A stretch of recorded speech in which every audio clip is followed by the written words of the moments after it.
Car career ഷിപ്പുകൾ ഒരു രാജ്യത്തിലെ കാറുകൾ മറ്റേ രാജ്യത്തിലോട്ട് ട്രാൻസ്പോർട്ട് ചെയ്യാൻ വേണ്ടി വളരെ വലിയ രീതിയിലുള്ള കമ്പനികളെല്ലാം ഇത്തരത്തിൽ തന്നെ കാർ കരിയർ ഷിപ്പുകളാണ് യൂസ് ചെയ്തത്. പ്രധാനമായി ഇതിന് ചെലവ് കുറവാണ്. അതുപോലെ തന്നെ ആയിരക്കണക്കിന് കാറുകൾ ഇത്തരത്തിൽ തന്നെ ഇവർക്ക് ട്രാൻസ്പോർട്ടും കാര്യങ്ങളും ചെയ്യാൻ സാധിക്കും.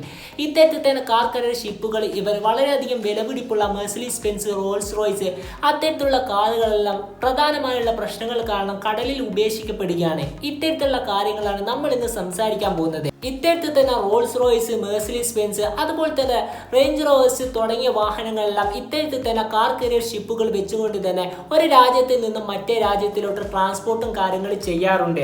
നമ്മൾ ലിസ്റ്റ് നോക്കുകയാണ് നമുക്ക് കാണാൻ കഴിഞ്ഞത് ഒയേക് ഒസാക്ക എന്ന് പറയുന്ന നോർവീജിയൻ കമ്പനിയുടെ കീഴിലുള്ള ഒയേക് ഓട്ടോലൈസ് എന്ന കമ്പനിയുടെ കീഴിലാണ് ഒയേക് ഒസാക്ക എന്ന് പറയുന്ന കപ്പൽ സ്ഥിതി കൊള്ളുന്നത്.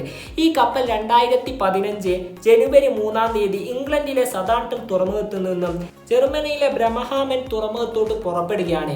ഈ കാർ കരിയർ ഷിപ്പിന്റെ അകത്ത് ധാരാളം വാഹനങ്ങളായിരുന്നു ഉണ്ടായിരുന്നത്. 1400ഓളം വാഹനങ്ങളായിരുന്നു ഈ കാർ കരിയർ ഷിപ്പിന്റെ അകത്ത് ഉൾപ്പെട്ടിട്ടുണ്ടായിരുന്നത്. അതിൽ തന്നെ റോൾസ് റോയ്സ്, അതുപോലെ തന്നെ റേഞ്ച് റോവേഴ്സ്, കൺസ്ട്രക്ഷന് വേണ്ടി വന്ന വാഹനങ്ങളും കാര്യങ്ങളുമായിരുന്നു ഈ വാഹനത്തിൽ ഉണ്ടായിരുന്നത്.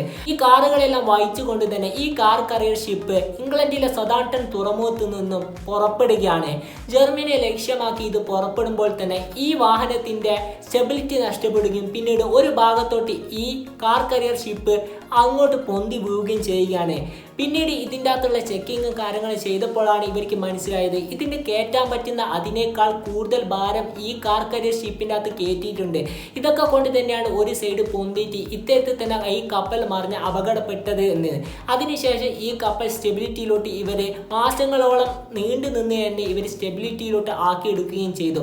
അതിനുശേഷം ഈ കപ്പൽ നേരെ ഇംഗ്ലണ്ടിലോട്ട് സതാംപ്ടൺ തുറമുഖത്തോട്ട് തന്നെ പോവുകയാണ് ചെയ്തത്.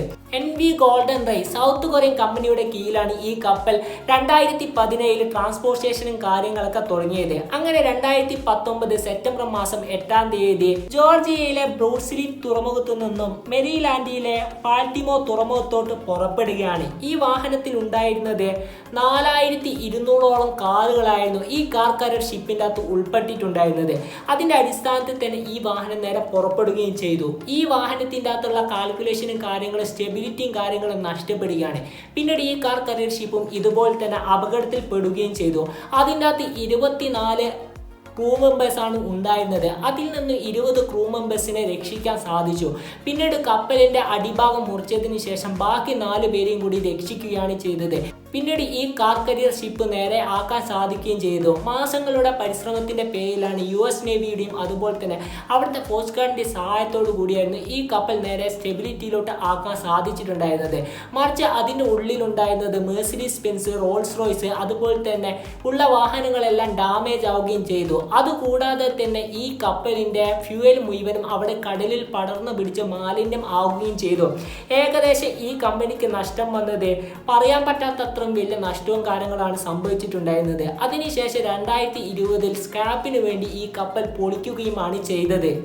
സിംഗപ്പൂർ കമ്പനിയുടെ കീഴിലുള്ള ഓഗ എസ് എന്ന് പറയുന്ന കമ്പനി 2006 ജനുവരി 23-ാം തീയതി ജപ്പാനിൽ നിന്ന് കാനഡയിലുള്ള തുറമുഖത്തോട്ട് ലക്ഷ്യമാക്കി തന്നെ അവിടെ തന്നെ പ്രധാനമായി ഉള്ള മാസ്ദ എന്ന് പറയുന്ന കമ്പനിയുടെ കാറുകളും ഏറ്റുകൊണ്ട് ഈ കമ്പനി നേരെ പുറപ്പെടുകയാണ് ചെയ്തത്. ഈ കമ്പനീന്റെ കീഴിലുള്ള കാർ കരിയർ ഷിപ്പ് നേരെ ജപ്പാനിൽ നിന്നും ഇവരെ കാറുകളെല്ലാം ഈ കാർ കരിയർ ഷിപ്പിന്റെ അകത്ത് കയറ്റുകയാണ്.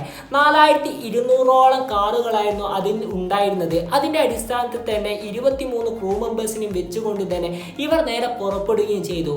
ഇത് നേരെ അപകടത്തിലോട്ട് പെടുകയാണ് ചെയ്തത്. പിന്നീട് ഈ കാർ കരിയർ ഷിപ്പ് ഓവർലോഡ് ആയതുകൊണ്ട് തന്നെ ഒരു സൈഡോട്ട് ചെരിഞ്ഞ് വീഴുകയാണ് ചെയ്തത്.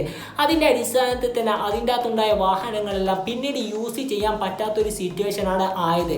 പിന്നീട് മാസങ്ങളുടെ നീണ്ട പരിശ്രമത്തിൻ്റെ ഒടുവിൽ തന്നെ ഈ കാർ കരിയർ ഷിപ്പ് നേരെയാക്കിയെടുക്കാൻ ഇവർക്ക് സാധിക്കുകയും ചെയ്തു.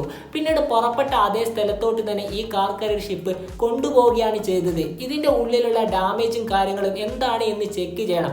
അതുപോലെ തന്നെ ഇത്തരത്തിൽ തന്നെ ഇത് എന്താണ് സംഭവിച്ചത് എന്ന തരത്തിലുള്ള കാര്യങ്ങളൊക്കെ അവർ ചെക്ക് ചെയ്യുകയും ചെയ്തു. ഹാൻഡിൽ ബാലൻസ് തെറ്റിയത് കൊണ്ടാണ് ഇത്തരത്തിൽ തന്നെ ഈ കാർ കരിയർ ഷിപ്പ് ഒരു ഭാഗത്തോട്ട് ചെരിഞ്ഞു വീണത്. അതുമാത്രമല്ല ഈ കപ്പലിൻ്റെ അകത്തെ ക്യാപ്റ്റൻക്ക് അതിൻ്റെ കാര്യങ്ങളൊക്കെ അനലൈസ് ചെയ്യാനും സാധിച്ചില്ല. ഇതൊക്കെ കൊണ്ട് തന്നെയാണ് ഒരു ഭാഗത്തോട്ട് ഈ കപ്പൽ നേരെ ചെരിഞ്ഞു വീഴുകയും ചെയ്തത്. മറിച്ച് ഈ കമ്പനിക്ക് നഷ്ടം വന്നത് എന്ന് പറയപ്പെടുന്നത് $103 ബില്യൺ. നമ്മളെ കണക്കും കാര്യങ്ങളും വെച്ച് നോക്കുകയാണെങ്കിൽ തന്നെ 840 കോടിയിൽ മുകളിലാണ് വരുന്നത്. എന്തായാലും നമ്മൾ ഈ വീഡിയോ ഇവിടെ വെച്ച് വൈൻഡപ്പ് ചെയ്യുകയാണ്. ഇതിലും നല്ല വീഡിയോയുമായി വരാമെന്ന പ്രതീക്ഷയോടെ signing off. It's me Afrad.